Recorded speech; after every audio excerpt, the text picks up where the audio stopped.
Samori Touré. Un nom qui évoque la bravoure, la détermination et la résistance. Le nom résonne encore à travers l'Afrique de l'Ouest, rappelant l'histoire d'un homme qui a marqué son époque. Témoignage d'un dirigeant qui a osé défier la vague montante du colonialisme européen, Samori Touré est devenu une légende. Né à une époque de bouleversement et de transformation, il est parti de rien pour forger un empire puissant, défiant les Français pendant plus de 2 décennies. Son parcours est une véritable épopée. Son histoire est celle de l'ambition, de la résilience et finalement de la tragédie. Une tragédie qui a laissé une empreinte indélébile sur l'histoire de l'Afrique. C'est une histoire qui mérite d'être racontée et comprise dans toute sa complexité. Les récits de ses batailles, de ses stratégies et de ses alliances sont autant de chapitres fascinants de son héritage. L'héritage de Samori Touré est multiforme, un mélange de prouesses militaires, de sens politique et d'une résistance profonde contre la domination étrangère. Il a su mobiliser et inspirer des milliers de personnes. Il était un produit de son temps, façonné par les forces turbulentes qui ont remodelé le continent africain au XIXe siècle. Les défis qu'il a affrontés et les solutions qu'il a trouvées sont encore étudiés aujourd'hui. Cet essai explore la vie et l'époque de ce personnage remarquable, en examinant ses stratégies militaires, sa lutte contre le colonialisme français et l'héritage durable qu'il a laissé derrière lui. En plongeant dans son histoire, nous découvrons non seulement un leader, mais aussi un symbole de la résistance africaine.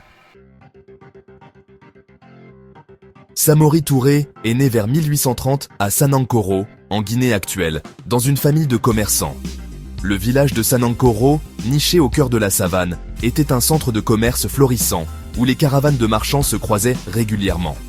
C'est dans ce cadre dynamique que le jeune Samori a grandi, observant les échanges et les interactions entre les différentes cultures et ethnies.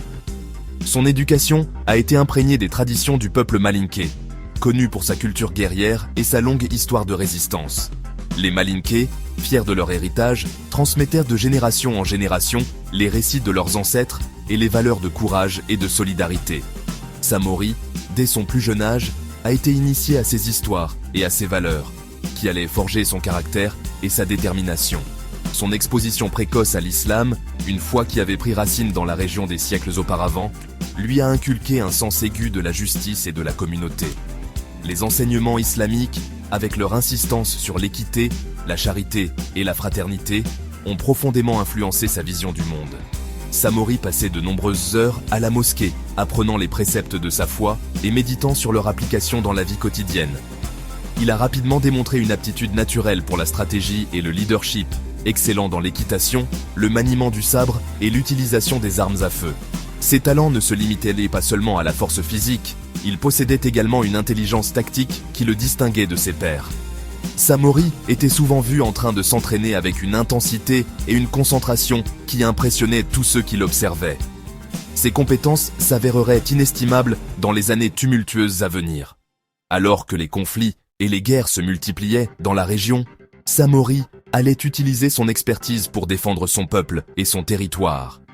Sa capacité à inspirer et à diriger ses guerriers, combinée à sa maîtrise des tactiques militaires, allait faire de lui l'un des leaders les plus respectés et redoutés de son époque. Le 19e siècle en Afrique de l'Ouest fut une période de grands changements. Les empires autrefois puissants du Sahel étaient en déclin, laissant un vide que les dirigeants ambitieux s'empressèrent de combler. Samori Touré, avec ses compétences militaires et son charisme, est apparu comme l'un de ses leaders. Il a commencé par unir les chefferies malinké fragmentées sous sa bannière. Grâce à une série d'alliances stratégiques et de conquêtes militaires, il a étendu son influence, établissant finalement l'Empire Wassoulou en 1864. Cet empire, s'étendant sur un vaste territoire à travers la Guinée, le Mali et la Côte d'Ivoire actuelle, est devenu un symbole de résistance contre les ambitions coloniales françaises. Pour comprendre l'ascension de Samori Touré et les défis auxquels il a été confronté, il est crucial de saisir le contexte plus large de l'Afrique du 19e siècle. Le continent était en proie à une transformation tumultueuse, motivée par des forces internes et externes. Le déclin de la traite transatlantique des esclaves, bien qu'étant un développement positif, avait déstabilisé les structures de pouvoir existantes. Simultanément, les puissances européennes, alimentées par l'industrialisation et les ambitions impériales, empiétaient de plus en plus sur les territoires africains. Le partage de l'Afrique battait son plein, et Samori Touré s'est retrouvé à l'avant-garde de la résistance contre cette nouvelle vague de colonialisme. Samori Touré était un stratège militaire habile, expert à la fois en guerre conventionnelle et en tactique de guérilla. Il comprenait l'importance d'une armée bien équipée et disciplinée. Touré a modernisé ses forces, intégrant des armes à feu et de l'artillerie européenne aux armes traditionnelles. Son armée, réputée pour sa loyauté et son esprit combatif, est devenue une force redoutable. Cependant, il reconnaissait également la valeur de la diplomatie et des alliances stratégiques. Il a habilement joué les puissances européennes rivales, les unes contre les autres, s'assurant des armes et des ressources pour renforcer sa résistance. Il comprenait que vaincre les Français exigeait non seulement une puissance militaire, mais aussi une ruse politique. Touré savait que pour maintenir son empire face aux menaces coloniales, il devait être à la fois un guerrier et un diplomate. Il a utilisé des tactiques de guérilla pour harceler les forces coloniales, frappant rapidement et disparaissant dans le terrain familier. Cette approche a non seulement désorienté ses ennemis, mais a également renforcé le moral de ses troupes. En plus de ses compétences militaires, Touré était un maître de la diplomatie. Il a négocié avec les puissances européennes, jouant sur leur rivalité pour obtenir des avantages pour son peuple. Il a su utiliser la politique pour diviser et affaiblir ses adversaires, tout en renforçant ses propres positions. Son habileté à naviguer dans le paysage politique complexe de l'époque a été essentielle à sa capacité à résister à la colonisation. En fin de compte, la combinaison de ses talents militaires et diplomatiques a fait de Samori Touré une figure légendaire de la résistance africaine. La résistance de Samori Touré contre le colonialisme français ne fut pas une seule campagne, mais une lutte prolongée qui dura plus de 2 décennies. L'Empire Wassoulou faisait face à un ennemi implacable, supérieur en puissance de feu et en ressources. Malgré de nombreux revers, les forces de Samori Touré ont infligé de lourdes pertes aux Français, employant des tactiques de guérilla avec une grande efficacité. Il comprenait l'importance de la logistique et de la politique de la terre brûlée, brûlant les récoltes et empoisonnant les puits pour priver son ennemi de ravitaillement. Sa résilience et sa détermination ont inspiré son peuple à lutter pour son indépendance.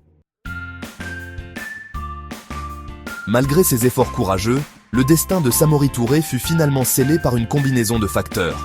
Les Français, déterminés à écraser sa résistance, ont investi davantage de troupes et de ressources dans le conflit. Les divisions internes au sein de l'Empire Wassoulou, alimentées par des tensions ethniques et des machinations françaises, ont affaibli sa position. En 1898, trahi par l'un de ses propres chefs, Samori Touré fut capturé par les forces françaises au Gabon. Il fut exilé au Gabon, où il mourut en captivité en 1900. Sa capture marqua la fin de la résistance organisée à la domination française en Afrique de l'Ouest.